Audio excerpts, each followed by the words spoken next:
কি গো? ওই হ্যাঁ বলো বলো। বলছি রাতে কি খাবে?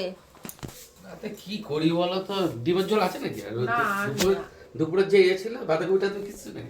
কিচ্ছু নেই, পুরো শেষ। করো রাতে কিছু করো, আমার কোনো ব্যাপার না।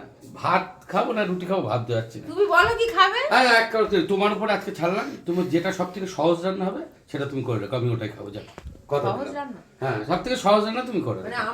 আমার যেটা মনে হয় সেটা করো। হ্যাঁ সেটা করে অসুবিধা নেই, আমার রাতের খাবার যেটা হলে সেটাই করো। ঠিক আছে। হুম, তো সোমাকে বলেছিলাম যে সহজ খাবার করতে, সোমা করেছে এই যে কি এটা, গাজর দিয়ে আলু ভাজা আর হচ্ছে তোমার রুটি। হয় মোটামুটি আমার কাছে খারাপ লাগেনি, ঠিক আছে। আমার শরীরটা একদম ভালো না আজকে, আবার যেমন অসুবিধা, আমি খেয়ে দিয়ে শুনতে পারলে বাকি আর কিছু ভালো লাগছে না আজকে। যাক বন্ধুরা, খারাপ না, ভালোই খেয়েছি। সহজ বলেছে, সহজ করেই করেছে, কিন্তু খাবারটা আমার খুব ভালো লেগেছে। Soma thank you. আর